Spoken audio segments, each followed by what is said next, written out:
um papa morto, foi desenterrado, vestido com suas roupas papais e colocado em julgamento perante toda a corte romana. O ano era 897 depois de Cristo. E o que aconteceu naquele tribunal italiano foi tão macabro e bizarro que até hoje é considerado o julgamento mais perturbador da história. O evento ficou conhecido como Sínodo Cadavérico, onde um pontífice em decomposição foi formalmente acusado, julgado e condenado por crimes que supostamente cometeu quando ainda estava vivo. A Itália medieval vivia um dos períodos mais sangrentos e instáveis da história do papado. Entre os anos 855 e 955, 27 papas foram nomeados durante apenas 8 anos. Entre 896 e 904, houve em média um novo pontífice a cada ano. Para ter uma ideia da loucura desse período, no século XX inteiro existiram apenas 9 papas. O protagonista dessa história macabra era Formoso, nascido em Ostia, um bairro de Roma, entre os anos 805 e 816. Ele subiu rapidamente na hierarquia da igreja, tornando-se cardeal bispo de Porto Santa Rufina, em Roma, no ano 864. O Papa Nicolau I ficou tão impressionado com seu trabalho que o enviou como legado papal à Bulgária 2 anos depois. Boris I, o governante búlgaro, ficou tão encantado com Formoso que pediu ao Papa para nomeá-lo arcebispo de seu país. Nicolau recusou porque a lei canônica proibia bispos de mudarem de uma diocese para outra, evitando que desenvolvessem seus próprios pequenos reinos. Em vez disso, Formoso foi enviado em missões diplomáticas pela França, Alemanha e Constantinopla. Durante essas viagens, Formoso conheceu Arnulfo da Caríntia, um governante franco com ambições ao trono da Itália. O Império Ocidental, que havia sido unido sob Carlos Magno, estava se fragmentando em grupos menores, e isso criava divisões profundas dentro da própria Igreja Católica. O historiador Richard McBrien descreve esse período como uma época em que o papado estava manchado por corrupção papal, incluindo compra e venda de cargos eclesiásticos, nepotismo, estilos de vida luxuosos, concubinato, brutalidade e até assassinatos.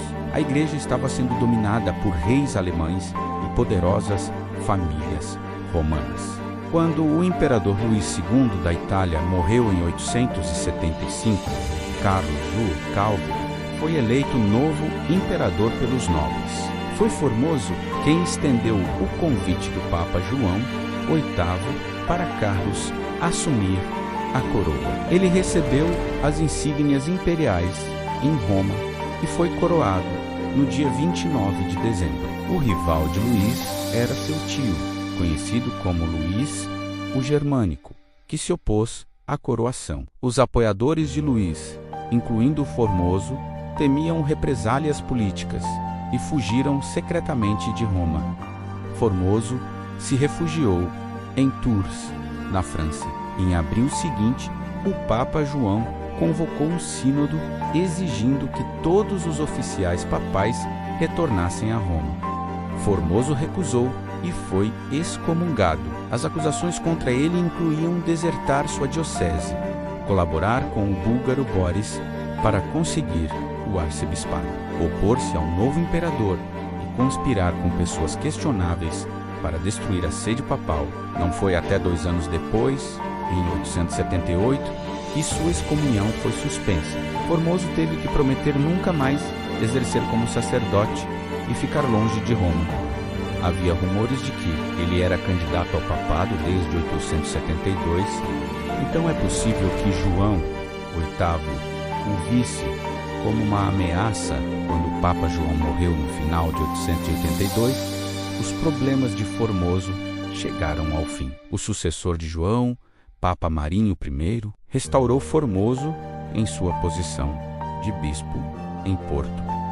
Após os reinados de Adriano III e Estevão V, que terminou em 891, Formoso foi eleito Papa em outubro, assumindo o nome Formoso, o único Papa a usar esse nome. Era uma época louca para o papado. Dos 24 papas que reinaram entre 872 e 965, mais de um quarto morreu em circunstâncias violentas ou suspeitas. João VIII foi uma das 5 papas que foram assassinados ou depostos e mortos enquanto estavam no cargo. Ele foi envenenado por seus próprios clérigos e, quando isso não funcionou, foi espancado até a morte com um martelo.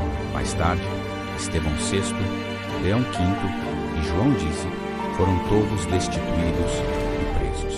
Os 2 primeiros foram estrangulados e acredita-se que João X foi sufocado enquanto estava preso em uma masmorra. Adriano III foi morto por estrangulamento ou envenenamento. João XII supostamente morreu de derrame por se esforçar demais na cama com uma mulher casada. Ou seu marido enfurecido o espancou até a morte.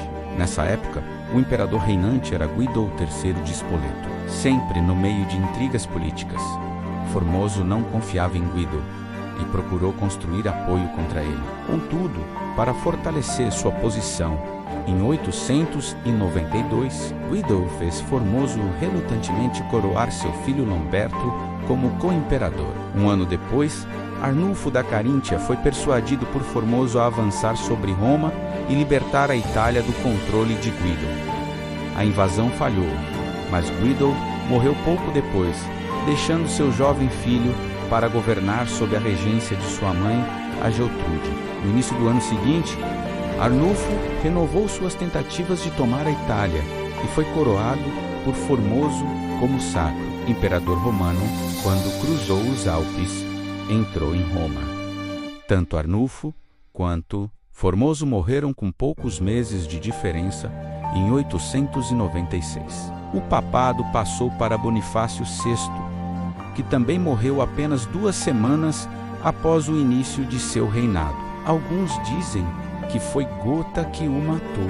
Outros suspeitam que o homem descrito como um monstro repugnante pelo historiador papal César Barônio do século XVI foi assassinado por causa de acusações de adultério e homicídio. De qualquer forma, Bonifácio estava morto e Lomberto retomou Roma junto com sua mãe, a imperatriz Geltrude, na época em que o próximo Papa, Estevão VI, chegou ao poder em 896. Foi em janeiro do ano seguinte que o Papa Estevão, influenciado por Lomberto e sua mãe, e movido pelo que o dicionário Oxford dos Papas chama de ódio quase histérico pelo antigo Papa, decidiu desenterrar o corpo de Formoso e colocar seu cadáver em decomposição em julgamento.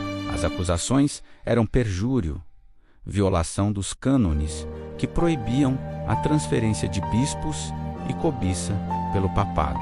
Em outras palavras, segundo Estevão, Formoso havia mentido, desejado o papado e violado a lei da igreja quando foi eleito. Retirado de seu local de sepultamento de 7 meses na Basílica de São Pedro, Formoso foi colocado em uma cadeira totalmente vestido com suas vestes papais. Infelizmente, não há transcrição do julgamento, embora possamos ter certeza razoável do que aconteceu. Um jovem diácono nervoso ficou ao lado de Formoso para responder às perguntas em seu lugar, enquanto o Papa Estevão, sentado em um trono, presidiu o procedimento absurdo. Outros membros do clero romano foram chamados como co-juzes e compareceram mais por medo do que por uma sede genuína de justiça. Desde o início, Estevão dominou o tribunal com seus surtos histéricos, enquanto gritava e delirava para o corpo pútrido,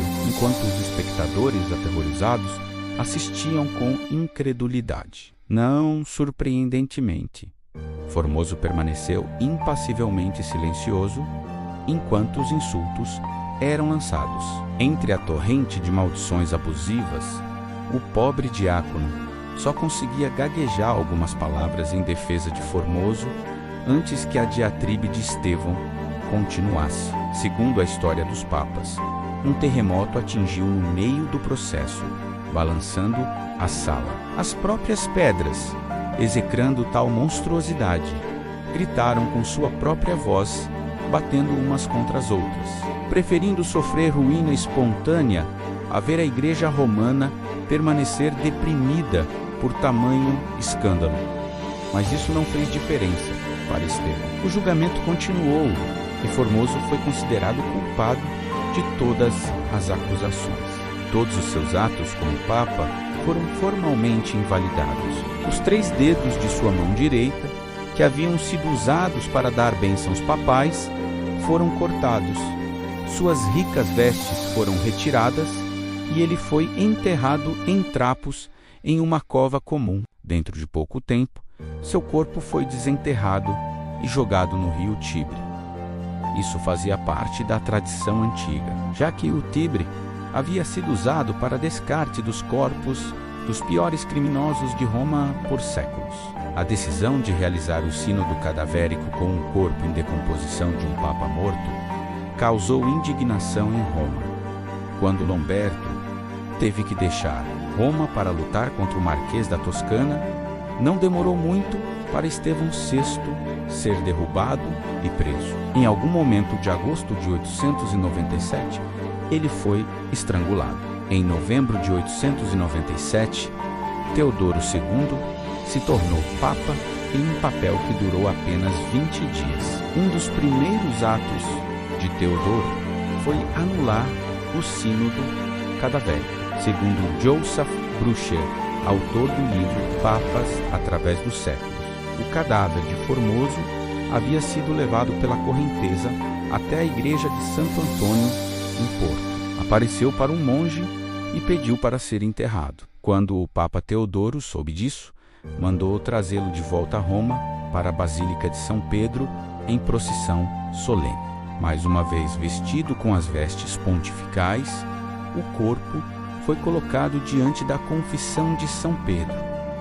Lá, na presença do Papa Teodoro II, uma missa foi celebrada pela alma de Formoso e seu pobre corpo maltratado foi restaurado ao seu próprio túmulo. João IX, o próximo Papa, também invalidou o sínodo cadavérico e proibiu o julgamento de qualquer pessoa morta. Mas quando o Papa Sérgio III chegou ao poder em 904, ele reverteu a decisão e endossou a condenação de Formoso. As decisões passadas por Sérgio marcaram o fim dos decretos oficiais da Igreja sobre a legalidade do sínodo cadavérico. Teólogos e estudiosos, tanto católicos quanto outros, concordam que o sínodo cadavérico foi uma indignação ilegal e que Formoso era completamente inocente de todas as acusações. Em 1464, após a morte do Papa Pio II, os cardeais escolheram Pietro Barbo para ser o próximo pontífice. Não é surpresa saber que quando ele quis assumir o nome Formoso II, foi firmemente dissuadido e assumiu o nome Paulo II. É mais fácil entender o sínodo cadavérico quando vemos que aconteceu no contexto de uma época sombria e violenta. Não é realmente surpresa que bem no meio de um período de 100 anos de corrupção e assassinatos pontificais, como afirma o teólogo católico Mathieu Bunson, o ponto mais baixo da história do papado foi alcançado. Este episódio macabro da história medieval mostra como o poder político e religioso podiam se corromper completamente, levando a atos que desafiavam toda a lógica e decência humana. O sínodo cadavérico permanece como um lembrete sombrio de uma das épocas mais turbulentas da Igreja Católica, quando a sede de poder superava qualquer senso de justiça ou moralidade.